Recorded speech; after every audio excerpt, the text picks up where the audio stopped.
Hello दोस्तों, मैं त्रिभुवन Kasana scholar classes में सभी का स्वागत कर रहा हूं।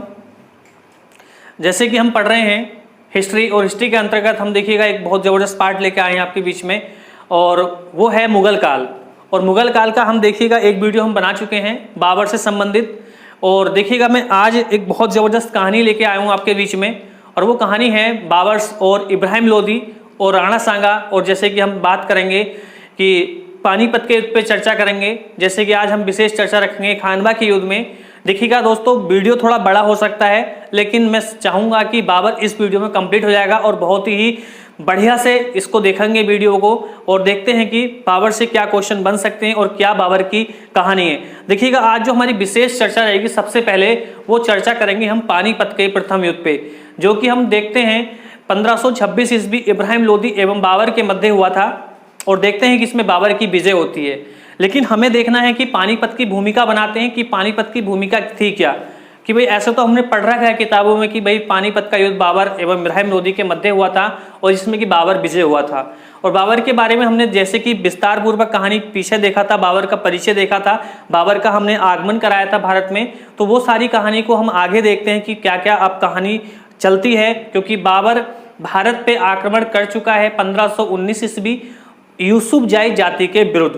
कह सकते हैं कि उस पर विजय प्राप्त कर चुका है। और बाबर ने यूसुफजाई जाति के विरुद्ध, मैंने आपको बताया था कि उसमें प्रथम बार गोला एवं बारूद का प्रयोग किया था, गोला एवं बारूद का। ठीक है, उसके बाद अगर हम बात करते हैं तो अगला जो मुकाबला होने वाला है, तो मैंने आपको बताया था पिछले वीडियो में कि दौलता खां लोदी एवं आलम खां लोदी, राणा सांगा, जो तीन व्यक्ति थे, इन्होंने बाबर को निमंत्रण दिया भारत आने का, और एक संधि करी कि आप इब्राहिम लोदी को हराते हैं तो, या इब्राहिम लोदी का आपका सामना होता है तो हम आंतरिक रूप से क्या करेंगे, आपका समर्थन करेंगे। जिसमें कि अगर हम देखते हैं कि मुख्य भूमिका राणा सांगा की रहती है, और राणा सांगा एक वचन देता है बाबर को कि भाई अगर आप पानीपत के युद्ध में जाते हैं तो मैं अपनी विशाल सेना के साथ क्या करूंगा, युद्ध में आपका समर्थन करूंगा। लेकिन देखते हैं कि क्या बाबर का समर्थन राणा सांगा करेगा, क्या कह सकते हैं कि बाबर का मुकाबला इब्राहिम लोदी की वही 5 लाख 6 लाख की सेना से हो पाएगा। तो उसी कहानी को हम देखते हैं इस वीडियो में। और आज जो हम हेडिंग लिखेंगे वो है बाबर से संबंधित पानीपत का प्रथम युद्ध 1526 ईस्वी। डालेंगे आज सभी स्टूडेंट पानीपत का प्रथम युद्ध, पानीपत का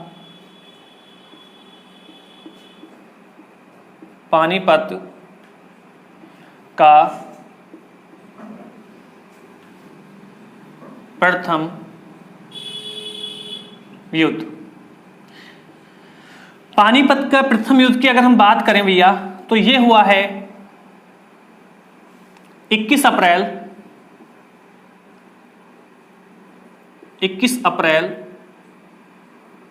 1526 को। देखिएगा पानीपत का हम प्रथम युद्ध देखते हैं 21 अप्रैल 1526 ईस्वी को। तो देखिएगा अगर हम देखते हैं कि किसकी कहानी है, क्या इसमें हम भूमिका क्या बनाते हैं। देखिएगा जब राणा सांगा ने वादा कर देता है इब्राहिम लोदी से बाबर का कि भाई मैं आपका समर्थन करूंगा, तो देखिएगा इब्राहिम लोदी से मुकाबला करने के लिए बाबर ने पहली बात तो मना किया था। क्यों मना किया था? देखिएगा उसका कारण था। कारण ये था कि जब बाबर की अगर हम बात करते हैं तो बाबर के पास 2 से 3 हजार सेना थी। लेकिन जब राणा सांगा ने वादा किया दोस्तों कि मैं आपका समर्थन करूंगा और मैं सेना लेकर पानीपत में पहुंचूंगा, तो देखिएगा यहां पर अगर हम देखते हैं कि जब बाबर अपनी सेना लेकर पहुंचता है तो वो वादा जो था राणा सांगा ने जो किया था बाबर से, वो वादा इब्राहिम कह सकते हैं कि जो राणा सांगा था वो नहीं निभा पाता है। इसीलिए देखिएगा बाबर अपनी सेना लेकर पानीपत के मैदान में पहुंच जाता है। लेकिन दोस्तों मैं आपको बताना चाहता हूं कि यहां पर जो इब्राहिम लोदी था, कि इब्राहिम लोदी को पूर्ण रूप से पता था कि एक आक्रमणकारी आया है भारत, और जो कि दिल्ली सल्तनत का दावेदार बनना चाहता है, और वो एक तरह से इब्राहिम लोदी को ललकारना, मतलब कि मुझे ललकारना चाहता है। तो इसीलिए अगर हम बात करते हैं दोस्तों कि जो इब्राहिम लोदी था, लोदी वंश का शासक, उसको पता था कि मैं बाबर को बहुत ही आसानी से हरा दूंगा। लेकिन अगर हम देखें यहां पर कि जब इब्राहिम लोदी को हम देखते हैं तो इब्राहिम लोदी की माता जो थी वो जानती थी कि बाबर एक बहुत ही बड़ा शासक है, और बाबर बहुत ही बड़ी कह सकते हैं कि जो छोटी सी सेना है वो एक तरह से बहुत ही कह सकते हैं शक्तिशाली है। बाबर एक स्थायी सेना लेके भारत पहुंचा था, और कह सकते हैं कि जो इब्राहिम लोदी की मां थी वो जानती थी कि बाबर का मुकाबला इब्राहिम लोदी नहीं कर सकता।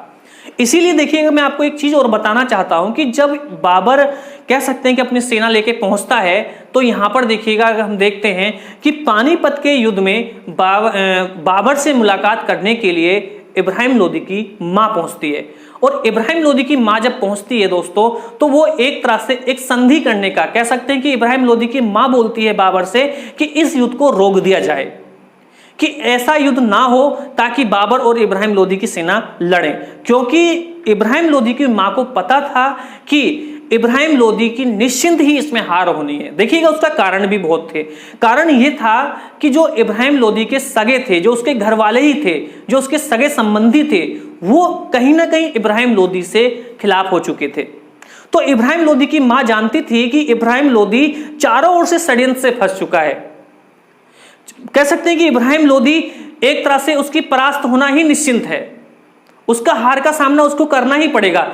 इसीलिए देखिएगा इब्राहिम लोदी की मां युद्ध होने से पहले बाबर के शिविर पहुंचती है, और जब बाबर के शिविर में पहुंचती है तो बाबर से एक गुहार लगाती है और बाबर को कह सकते हैं कि बाबर से एक विनती करती है कि इस युद्ध को रोक दिया जाए। तो देखिएगा बाबर को भी इब्राहिम लोदी की मां पे कुछ कह सकते हैं दया आ जाती है, और वो एक तरह से उसको आश्वासन देता है कि मैं इस युद्ध में मतलब इब्राहिम लोदी से युद्ध नहीं करूंगा, कह सकते हैं कि मैं पानीपत के युद्ध में नहीं पहुंचूंगा। देखिएगा दोस्तों, अगर हम बात करते हैं कि इतनी बात आश्वासन बाबर दे देता है इब्राहिम लोदी की मां को। और देखिएगा अगर हम बात करते हैं कि जो इब्राहिम लोदी था, इब्राहिम लोदी को यह बात कहीं ना कहीं बाबर की पसंद नहीं थी, क्योंकि बाबर ललकार चुका था इब्राहिम लोदी को पहले ही, और इब्राहिम लोदी के पास कम से कम 5 से 6 लाख सेना थी। तो इसीलिए देखिएगा बाबर के इस जो बाबर ने ललकारा था इब्राहिम लोदी को, बाबर की इस ललकार को स्वीकार करता है इब्राहिम लोदी। और जब इब्राहिम लोदी की मां अपने दिल्ली सल्तनत दिल्ली पहुंचती है, तो उससे पहले इब्राहिम लोदी सेना लेकर अपने दिल्ली से रवाना हो चुका था और वो पानीपत पहुंच चुका था। अगर हम बात करते हैं यहां पर, तो यहां पर कहीं ना कहीं इब्राहिम लोदी की मां को यह लगता है कि इब्राहिम लोदी तो अपनी सेना लेके पहुंच चुका है, और ये कहीं ना कहीं बाबर ने जो उससे वादा किया था, जो उसको एक आश्वासन दिया था कि मैं युद्ध नहीं करूंगा इब्राहिम लोदी से, वो कहीं ना कहीं उसकी संधि का, उसका जो वचन था इब्राहिम लोदी की मां को जो दिया था, वो बाबर ने उल्लंघन किया है। यहां पर अगर हम बात करते हैं तो इब्राहिम लोदी की मां को ये लगता है कि अब कुछ ना कुछ बहुत बड़ा संहार होने वाला है, बहुत बड़ा विनाश होने वाला है, कहीं ना कहीं कुछ ना कुछ बड़ा होने वाला है। इसीलिए अगर हम बात करते हैं यहां पर दोस्तों कि जब इब्राहिम लोदी अपनी सेना लेके पहुंच जाता है, तो बाबर को एक तरह से ललकारता है दोस्तों। और देखिएगा बाबर, अगर हम बात करते हैं तो बाबर का शिविर भी पानीपत के आसपास ही था, वहां पर ही, और वहां पर ही शिविर लगाने के साथ साथ उसने अपनी पूरी सेना सजा रखी थी। मैं कुछ और बताना चाहता हूं इस पानीपत के युद्ध की कहानी, कि जब इब्राहिम लोदी की 5 से 6 लाख सेना पहुंची थी, तो देखिएगा जब इब्राहिम लोदी की सेना पहुंच रही थी, तो पूरा देखिएगा, अगर हम बात करते हैं कि युद्ध भी जो मैदान था पानीपत का, वो भी कांपने लगा था। कह सकते हैं कि वो भी जमीन हिलने लगी थी। कह सकते हैं कि मैं अभी आपको बताऊंगा कि और भी कहानी इसके बीच में, लेकिन जो सेना थी इतनी जुनून में थी सेना इब्राहिम लोदी की कि बाबर को कुछ ही चंद घंटों में हरा देगी, ऐसा लग रहा था। लेकिन अगर हम बात करते हैं कि इब्राहिम लोदी का तो उसके सगे संबंधी साथ नहीं दे रहे थे इस युद्ध में, और साथ दे रहे थे किसका? बाबर का। तो दोस्तों मैं आपको बताना चाहता हूं कि इस युद्ध में, जो पानीपत का युद्ध था दोस्तों, तो इस युद्ध में अगर हम देखते हैं ग्वालियर का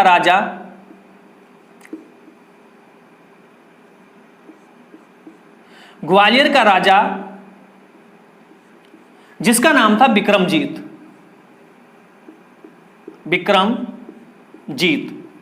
देखिए अगर हम बात करते हैं, विक्रमजीत इस युद्ध में भाग लेने आता है और किसका समर्थन करता है? इब्राहिम लोदी का।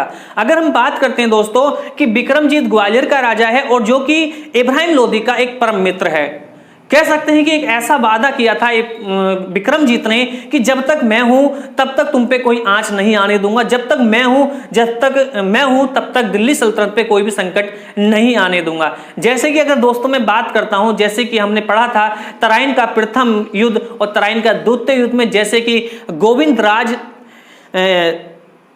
पृथ्वीराज चौहान का समर्थन करने के लिए आगे था, तो वैसे ही अगर हम बात करते हैं कि कोई साथ दे ना दे इब्राहिम लोदी का, लेकिन ग्वालियर का राजा विक्रमजीत ने अपने प्राण तक इस युद्ध में कह सकते हैं कि नौछावर करने के लिए तैयार था।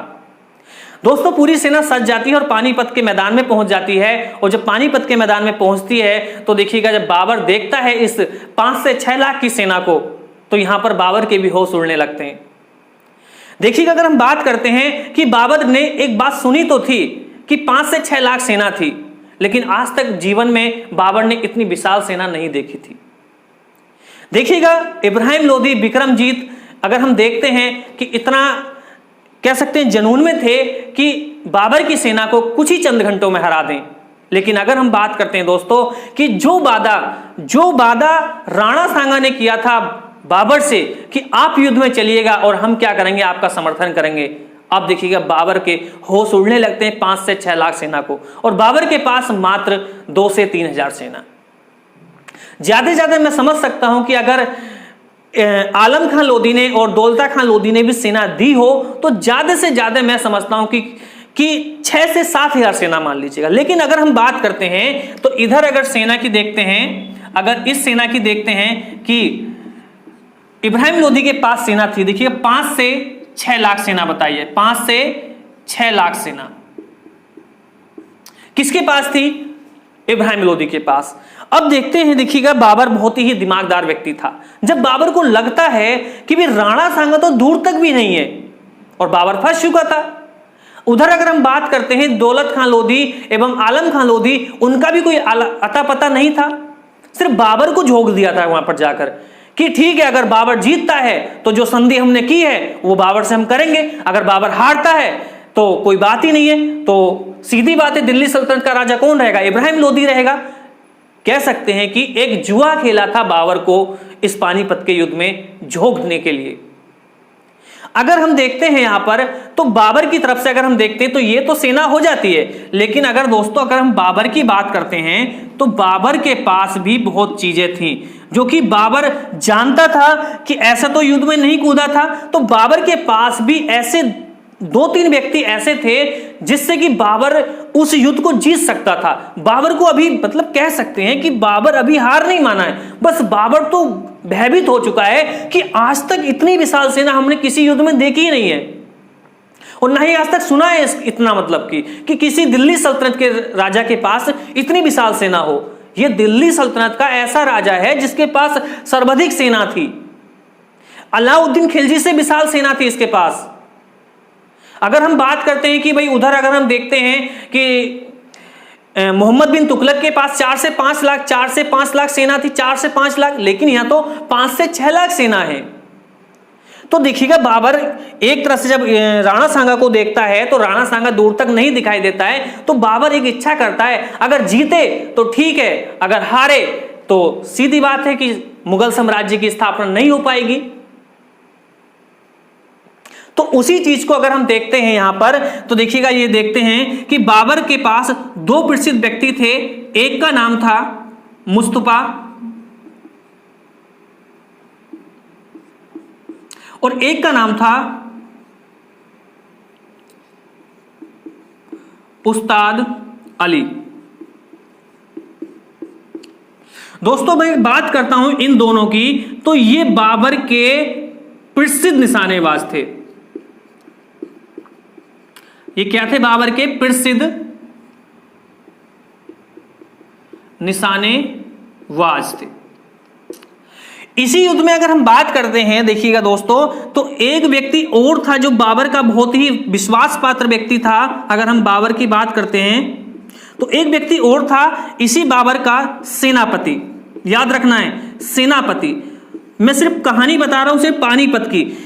बाबर का एक सेनापति था मीर बाकी। क्या नाम था? मीर बाकी। ये इसका सेनापति था। कह सकते हैं कि 2 प्रसिद्ध निशानेबाज थे। ये तीर धनुष से मतलब कि चलाते थे तीर। और इस तरह से अगर हम बात करते हैं तो बाबर अपनी सेना को लेकर तैयार हो जाता है। और दोस्तों जब बाबर के सामने 5 से 6 लाख सेना आती है तो देखिएगा बिक्रमजीत और इब्राहिम लोदी अपनी बहादुरी का परिचय देते हैं और बाबर की बहुत सेना को मार गिराते हैं। और कह सकते हैं कि बाबर एक तरह से ये युद्ध से भागने वाला होता है। बाबर के पास कोई हथियार बचता नहीं है कि बाबर सोचने पे मजबूर हो जाता है कि अब किया क्या जाए। क्योंकि इब्राहिम लोदी की सेना इतनी हावी हो चुकी थी, क्योंकि कब तक लड़ेंगे 5 से 6 लाख सेना के साथ। आपके पास 6000 सेना है, 7000 मान लो, 10,000 मान लो, कब तक लड़ेगी 5 से 6 लाख सेना।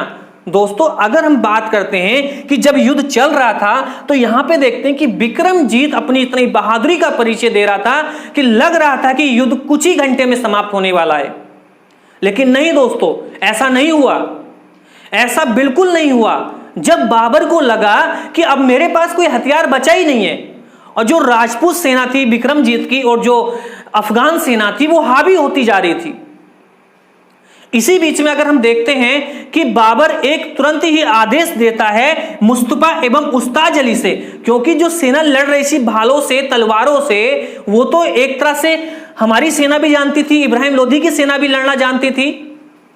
लेकिन बाबर ने बड़ा ही दिमाग लगाया। बाबर ने यह कहा कि मुस्तफा एवं उस्ताज अली से कहा कि तुरंत ही तीरबाजों का मतलब धनुष का प्रयोग करा जाए। और जैसे ही देखिएगा, अगर हम बात करते हैं कि बाबर मुस्तफा एवं उस्ताज अली को आदेश दे देता है, तो मुस्तफा एवं उस्ताज अली अपने धनुष का प्रयोग करते हैं। और जब धनुष कई भारी संख्या में निकलते हैं तो पता चलता है कि उस धनुष से, उन तीरों से ये सेना नहीं जानती थी बचना। मतलब कि कह सकते हैं कि तलवार से लड़ना ये जानते हैं, भालों से लड़ना ये जानते हैं, लेकिन इन निशानों से, इन निशानेबाज जो थे मुस्तफा एवं उस्ताज अली जो थे, इनके निशाने से बचना राजपूत सेना, अफगान सेना नहीं जानती थी। और देखिएगा यहां पर जब तीर लगते हैं तो यहां पर एक चीज मैं आपको बताना चाहता हूं दोस्तों, कि यहां पर बाबर ने यही कहा था कि सेना को तो मारो ही, सेना पर ही, मतलब सेना पे तो धनुष चलाओ, तीर लगाओ, निशाना लगाओ, लेकिन सबसे बड़ी बात यह है कि अगर इस 6 लाख की सेना को कवर करना है, देखिए बहुत दिमाग लगा रहा है, अगर 6 लाख की सेना को कवर करना है और एक तरह से इस पर नियंत्रण पाना है, तो सिर्फ क्या करा जाए, जो हाथी घोड़े लड़ रहे हैं, जो हाथी घोड़ा लड़ रहे हैं, उनकी आंखें फोड़ी जाएं, हाथियों की आंखें फोड़ी जाएं, घोड़ों की आंखें फोड़ी जाएं, और जो सेना के नायक हैं, जो सेनापति हैं, उनकी आंखों में तीर मारा जाए। दोस्तों बड़े ही दिमाग से काम लेता है बाबर। और जब बाबर के इन मुस्तफा एवं उस्ताज अली जो प्रसिद्ध निशानेबाज थे, इनका जब प्रयोग किया और जब इन्होंने तीरों की बौछार करी, तो देखिएगा दोस्तों, अगर मैं बात करता हूं तो जब हाथियों की आंखों में तीर लगता है, घोड़ों की आंखों में तीर लगता है, तो आप जाहिर सी बात है यार, सेना पर जब किसी की आंख में तीर लगेगा घोड़े की, तो वो बिकतेगा, सेना को गिराएगा भी और सेना के ऊपर भी चढ़ेगा। तो वही हुआ दोस्तों यहां पर कि जो 5 से 6 लाख सेना थी, जब हाथियों की आंखों में तीर लगा, जो सेनापति गिर जाते हैं और जब बिक्रमजीत गिर जाता है और जब इब्राहिम लोदी भी गिर जाता है, तो यहां पर देखिएगा कहीं ना कहीं सेना का मनोबल टूटने लगता है। और जो हाथी थे उसी की सेना पर टूट पड़ते हैं। भाई आप सीधी सी बात है, बाबर की तो 5 से 6 हजार सेना है और इधर तो 5 से 6 लाख सेना है। भाई जब ज्यादा सेना होगी तो ज्यादा की ओर हाथी दौड़ेगा, और जब ज्यादा भारी संख्या तो सेना किसकी मारी जाएगी, भाई हमारी सेना मारी जाएगी। तो वही हुआ दोस्तों यहां पर कि इब्राहिम लोदी की सेना को उसी के हाथी ने कुचल देता है और बिक्रमजीत युद्ध करता हुआ देखिएगा यहां पर वीर गति को प्राप्त हो जाता है। बाबर देखिएगा मीर बाकी की सहायता से क्या करता है, बिक्रमजीत का उसी मैदान में, उसी जगह पर जहां पे गिरा था बिक्रमजीत, युद्ध स्थल में क्या कर देता है, उसका सर धड़ से अलग कर देता है। देखिएगा जब बिक्रमजीत मारा जाता है तो इब्राहिम लोदी कहीं ना कहीं कमजोर पड़ चुका था, इब्राहिम लोदी का साहस टूट चुका था, उसका परम मित्र मारा जा चुका था। अब उसके पास कोई ऐसा मैदान में बहादुर व्यक्ति नहीं था जो कि एक तरह से क्या कर सके, इब्राहिम लोदी का समर्थन कर सके। इसी बीच में बौखला जाता है इब्राहिम लोदी और अपनी पूरी सेना को एक तरह से आदेश दे देता है कि यही वक्त है कि जितनी सेना हाथी से कुचल के मर चुकी है वो तो मर चुकी है, लेकिन जो बाकी सेना है, तुरंत ही इसने क्या करा, पूरी सेना को क्या करा कि बाबर की सेना पर टूटने को बोला कि तुरंत इतना स्पीड से जाओ कि सेना को पता ही नहीं चले कि बाबर की सेना है भी या नहीं है। तो बाबर के पास दोस्तों इसके अलावा भी बहुत बड़े हथियार था। जब बाबर को लगता है कि इब्राहिम लोदी कोई ना कोई चाल चलने वाला है, और वो चाल चली उसने, इब्राहिम लोदी ने, उसने कहा कि पूरी सेना को एक साथ छोड़ा जाए, और इब्राहिम लोदी आगे था दोस्तों। तो यहां पर बाबर ने एक काम और किया दोस्तों कि इन निशानेबाजों का तो प्रयोग किया इसने, लेकिन दोस्तों एक चीज और इसने किया, चौथा पॉइंट इसने ये किया कि तोप खानों का प्रयोग कर दिया। तोप खानों का प्रयोग किया। अब जैसे ही देखिएगा आप, एक बात देखिएगा, एक तो बौछार हो रही है तीरों की और एक बौछार हो जाए किसकी? तोपखानों की। तोपों में से गोला छूटने लगे। तो दोस्तों आप खुद जान सकते हैं सेना कितनी भी बड़ी है, लेकिन जब बाबर के पास हथियार ही ऐसा है जिससे हम बचना ही नहीं जानते हैं, तो कैसे बचाव करेंगे? दोस्तों जब युद्ध में अगर हम बात करते हैं कि जब बाबर इन गोला बारूदों का प्रयोग करता है, तो वही हुआ यहां पर जो हर युद्ध में होता था। ऐसी आवाजें सेना ने कभी सुनी नहीं थी। जब बाबर चारों ओर से आग का गोला जहां गिर रहा था, वो कह सकते हैं कि जमीन को फाड़ दिया करता था, और जब जमीन फटती थी तो वो कह सकते हैं कि वो आवाज बहुत दूर तक जाती थी और सैनिकों में हाहाकार मच जाता था। घोड़ों, हाथी घोड़ा जो थे वो बिदक जाया करते थे और वो सेना पर ही टूट पड़ते थे। इसी बीच में क्या होता है दोस्तों कि इब्राहिम लोदी अभी मरा नहीं था, वो जीवित था, घायल अवस्था में था, युद्ध कर रहा था। लेकिन दोस्तों कब तक युद्ध करे बाबर से? बाबर की सेना लड़ नहीं रही है। बाबर तो कुछ ही सेना को आगे भेजा है, बाकी तो तोपखानों का उसने प्रयोग किया है, निशानेबाजों का प्रसिद्ध अपना प्रयोग किया है। बाबर तो बस यहां खड़ा है और तीर छोड़ रहा है अपना। और यहां पर देखते हैं कि इस युद्ध में बुरी तरह से घायल हो जाता है इब्राहिम लोदी। और दोस्तों जब इब्राहिम लोदी घायल होता है तो उसकी भुजाओं में उतनी क्षमता नहीं थी जो कि वो बाबर से युद्ध कर सके। वही हुआ जो बिक्रमजीत के साथ बाबर ने किया था, वही इब्राहिम लोदी के साथ हुआ। इब्राहिम लोदी को बंदी बना लिया जाता है और बंदी बनाकर उसी स्थान पर, उसी जगह पर, उसी मैदान पर उसका सर धड़ से अलग कर दिया जाता है। बिक्रमजीत और इब्राहिम लोदी मारे जाते हैं पानीपत के प्रथम युद्ध में। और दोस्तों इस तरह से अगर हम बात करते हैं कि भारत से हमेशा के लिए लोदी वंश भी समाप्त हो जाता है।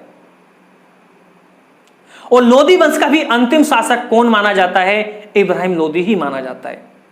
अफगान साम्राज्य समाप्त हो जाता है दोस्तों, लोदी वंश समाप्त हो जाता है। और दोस्तों मैं एक चीज आपको बताना चाहता हूं कि जब इब्राहिम लोदी वीर गति को प्राप्त होता है तो कहीं ना कहीं यह बात दौलत खां लोदी को और आलम खां लोदी को और राणा सांगा को पता चल चुकी थी कि अब लोदी वंश में इतना बड़ा कोई शासक नहीं है जो कि हमारा मुकाबला कर सके। लेकिन दोस्तों मैं कुछ और चीज आपको बताना चाहता हूं। किताबी ज्ञान तो है आपके पास, लेकिन कुछ एक्स्ट्रा भी पढ़ोगे तभी किताबी ज्ञान आपको याद रहेगा। मैंने आपको क्या बताया था कि इब्राहिम लोदी की मां से वादा किया था बाबर ने कि मैं युद्ध नहीं करूंगा, लेकिन जो प्रतिज्ञा बाबर ने ली थी कि मैं इब्राहिम लोदी से युद्ध नहीं करूंगा, मैं उसके साथ संधि करूंगा, वो वादा जो था वो भूल चुका था बाबर।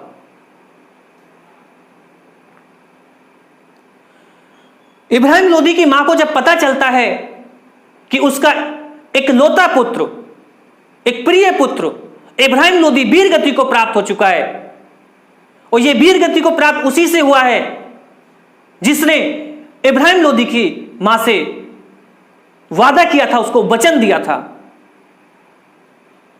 लेकिन दोस्तों मैं आपको बताना चाहता हूं, इब्राहिम लोदी की मां ने यह बात सुनी तो जरूर, लेकिन इब्राहिम लोदी की मां को विश्वास तक नहीं हुआ कि मेरा एक प्रिय पुत्र इब्राहिम लोदी युद्ध स्थल में मारा गया, वीर गति को प्राप्त हो चुका है। जब उसको मां थी, उसका मन विचलित होने लगता है, उसको विश्वास नहीं होता है। इब्राहिम लोदी की मां रोती हुई, गिड़गिड़ाती हुई उसी मैदान में पहुंचती है जिसमें कि इब्राहिम लोदी मारा गया था, उसी मैदान में पहुंचती है जिसमें बिक्रमजीत मारा गया था।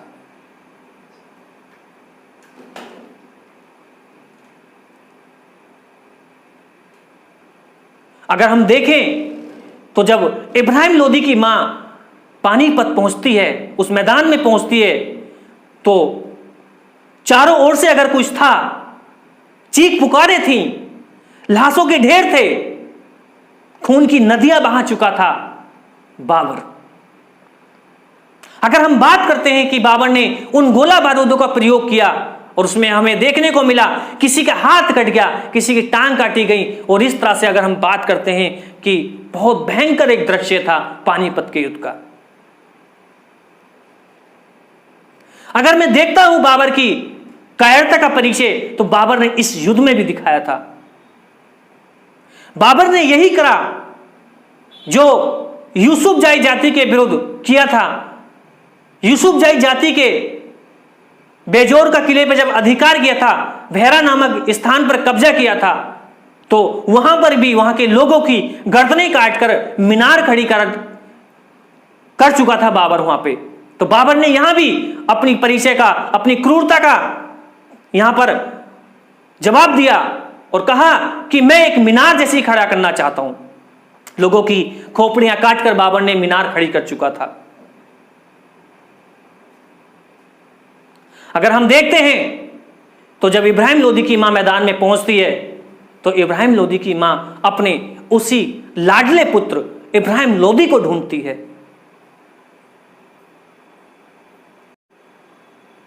लेकिन वो पुत्र अब जीवित नहीं था दोस्तों। उसका प्रिय पुत्र अब जीवित नहीं था जिसको वो ढूंढ रही थी। लेकिन मां का दिल अभी भी विचलित था कि कहीं से आवाज आए कि मेरा पुत्र जीवित है।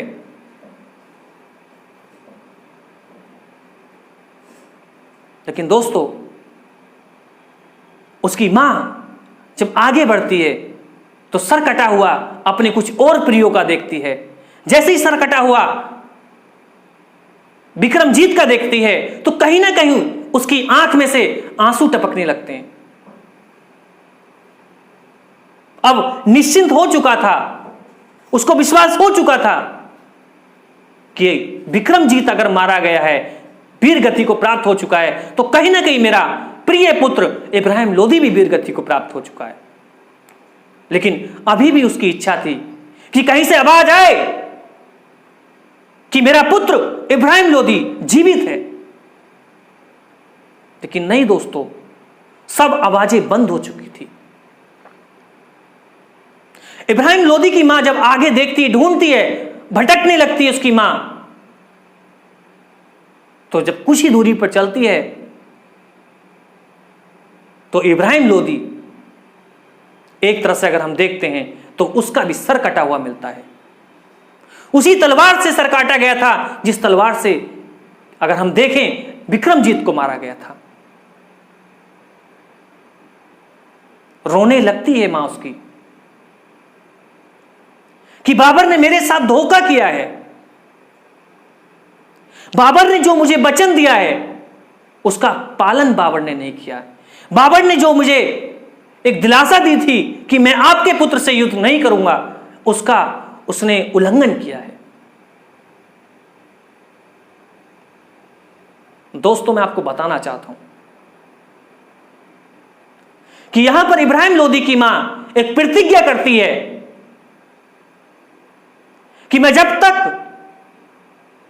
बाबर का विनाश ना कर दूं तब तक सांस नहीं लूंगी। मैं जब तक अपने पुत्र इब्राहिम लोदी की मृत्यु का बदला बाबर से नहीं ले लेती, मैं जब तक शांत नहीं बैठूंगी। दोस्तों, बाबर को यह क्या घटना पता नहीं थी?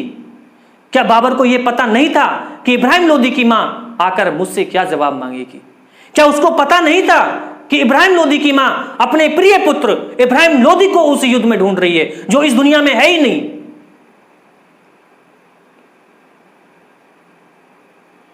देखिएगा दोस्तों, प्रतिज्ञा कर चुकी थी इब्राहिम लोदी की मां, और जब प्रतिज्ञा उसने की तो उसने ये कहा कुछ लोगों से, अपने सगे संबंधियों से, कि मुझे अपने साम्राज्य से बेदखल कर दिया जाए, मेरा इस साम्राज्य से कोई लेना देना नहीं है, क्योंकि जो साम्राज्य था वो दौलत खां लोधी, आलम खां लोधी, राणा सांगा जैसे और बाबर जैसे उन्हीं लोगों में बंटवारा होगा। और एक अपने दिल्ली सल्तनत को छोड़कर एक दासी का भेष बदलकर चली जाती है। और ये देखिएगा दोस्तों, मैं आपको बताना चाहता हूं कि ये पहुंचती है वहीं बाबर के शिविर में, और बाबर के शिविर में जब पहुंचती है तो कहती है कि मुझे आप दासी के रूप में क्या स्वीकार कर पाएंगे। तो बाबर को दासी रखने का बहुत अत्यधिक शौक भी था, और उन्होंने यही कहा था कि मैं आपकी सबसे प्रिय दासी के रूप में कार्य करना चाहती हूं। और इस तरह से बाबर के शिविर में प्रवेश कर जाती है इब्राहिम लोदी की मां। और जब इब्राहिम लोदी की मां प्रवेश कर चुकी थी तो कहीं ना कहीं उल्टी गिनती शुरू हो चुकी थी बाबर की।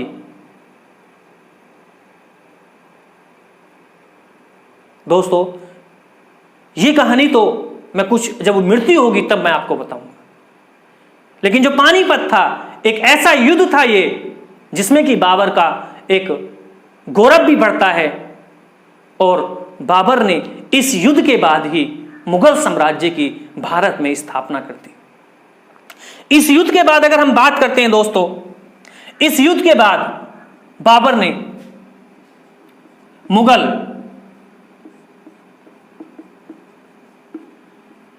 साम्राज्य की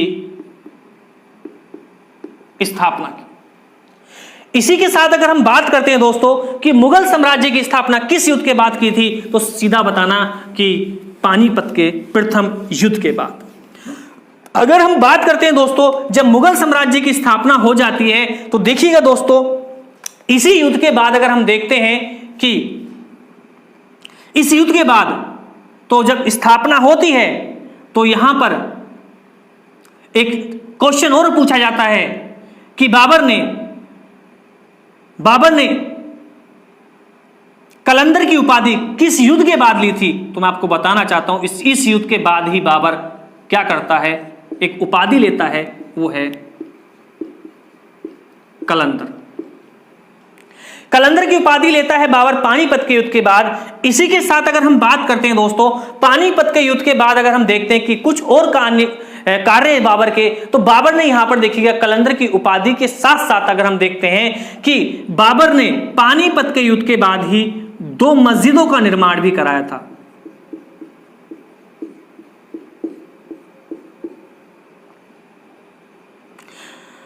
दो मस्जिद वो कौन कौन सी थी, तो मैं आपको बताना चाहता हूं कि वो 2 मस्जिद थी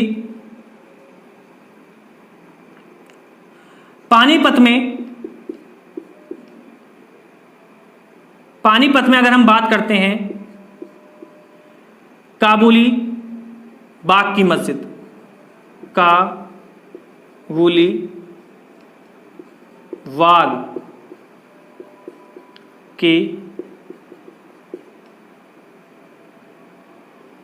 काबुली बाग की मस्जिद का निर्माण कराया था। इसके साथ अगर हम बात करते हैं संभल की जामा मस्जिद का निर्माण कराया। तो याद रखना है कि बाबर ने पानीपत के युद्ध के बाद कौन सी 2 मस्जिदों का निर्माण कराया था, तो पानीपत में काबुली बाग की मस्जिद का निर्माण कराया था और संभल की जामा मस्जिद। संभल की जामा मस्जिद की अगर हम बात करते हैं तो यह है मध्य प्रदेश, MP। ये वाला संभल नहीं, कभी आप ये वाला संभल समझो, ये पानीपत में है संभल की जामा मस्जिद। संभल एक स्थान है, संभल में बनाई थी जिसका नाम दिया गया था संभल की जामा मस्जिद, और ये MP में है। और कह सकते हैं कि जो पानीपत की है काबुली बाग की मस्जिद, तो वो है HR हरियाणा। ठीक है, तो याद रखना है कि पानीपत के युद्ध के बाद बाबर ने कौन सी उपाधि ली, कलंदर की उपाधि। 2 मस्जिदों का निर्माण कौन से कराया था, तो आप बताना, यही पानीपत की काबुली बाग की मस्जिद और ये था। इसके बाद अगर हम बात करते हैं दोस्तों, तो भारत में अगर हम देखते हैं पानीपत के युद्ध के बाद भारत में प्रथम बार तोप खानों का प्रयोग भी किया था इसने, तोप खानों का प्रयोग। इसके साथ ही अगर हम बात करते हैं दोस्तों, तोप खानों के साथ साथ अगर हम देखते हैं बाबर ने इस युद्ध में तो तुगलकमा नीति का प्रयोग किया था। एक नीति अपनाई थी, उस नीति का नाम मैं आपको बताना चाहता हूं,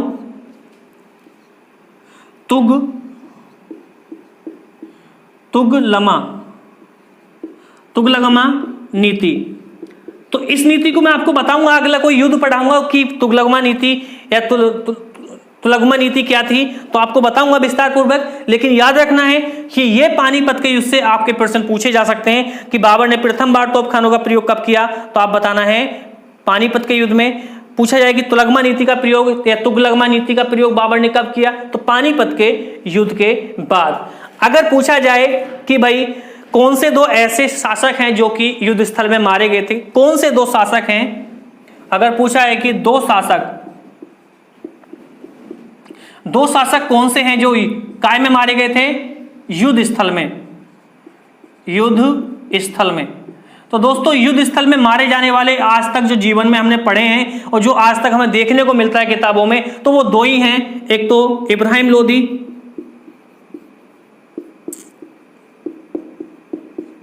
और एक है बिक्रमजीत। और इसी युद्ध के बाद अगर हम बात करते हैं तो इसी बाबर ने बिक्रमजीत के परिवार से कोहिनूर हीरा भी प्राप्त किया था। और जब कोहिनूर हीरा प्राप्त किया था बाबर ने, तो इसने अपने प्रिय पुत्र हुमायूं को दिया था। तो याद रखना है कि ये जो कोहिनूर हीरा जो प्राप्त किया था बाबर ने, कौन से युद्ध के बाद प्राप्त किया था, पानीपत के युद्ध के बाद। किससे प्राप्त किया था, बिक्रमजीत से या बिक्रमजीत के घराने से।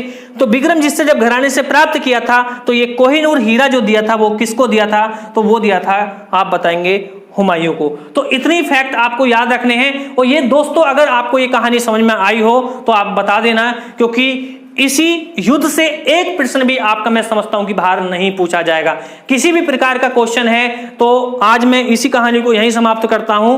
और देखिएगा, पानीपत की एक जबरदस्त कहानी थी ये, और मैं समझता हूं कि कहानी भी आपको समझ में आई होगी, और मैं समझता हूं कि ये आपने फैक्ट भी लिख लिए होंगे। देखिएगा, पढ़ने का तरीका जो हमारा अभी तक रहा है वही हम इस तरह से पढ़ाएंगे, फुल एनर्जी के साथ पढ़ाएंगे और अच्छे से पढ़ाएंगे, चाहे हमारे बाबर के टॉपिक 5 से 6 7 बने, लेकिन दोस्तों एक भी प्रश्न मैं बाहर से नहीं आने दूंगा, ये मैं आपको वादा कर चुका हूं। तो दोस्तों अगर वीडियो पसंद आई तो ज्यादा से ज्यादा शेयर करना, सब्सक्राइब करना, लाइक करना। और देखिएगा दोस्तों, एनटीपीसी डेट आ चुकी है और एनटीपीसी लेवल से ही मैं आपको पढ़ा भी रहा हूं। ग्रुप डी हो, एसआई लेवल हो या कोई अन्य एग्जाम हो, आपको ये वीडियो बहुत ही महत्वपूर्ण रहेगी। देखिएगा, अगर कहीं से क्वेश्चन आए ना आए, लेकिन मुगल काल से आप ही सभी जानते हैं, आप कंपटीशन से जुड़े हुए हैं, तो मुगल काल से तो प्रश्न यहां से बनता ही रहा है। तो मैं चाहता हूं कि इस वीडियो को जितना आप शेयर करोगे तो उन लोगों को फायदा मिलेगा जो लोग कंपटीशन से जुड़े हुए हैं। और मैं समझता हूं कि दोस्तों ये कहानी आपको जबरदस्त लगी होगी। तो ऐसी जबरदस्त कहानी के साथ दोस्तों मैं नेक्स्ट पार्ट में मिलता हूं, और वो नेक्स्ट पार्ट क्या होगा, वो नेक्स्ट पार्ट होगा खानवा का युद्ध। और खानवा के युद्ध भी एक बहुत महान, कह सकते हैं महत्वपूर्ण युद्ध था, और हिंदुस्तान का ऐसा युद्ध था कि आपको लगेगा कि हाँ, खानवा का युद्ध हमने पढ़ा है। देखिएगा दोस्तों, तब तक के लिए विदाई चाहता हूं। धन्यवाद।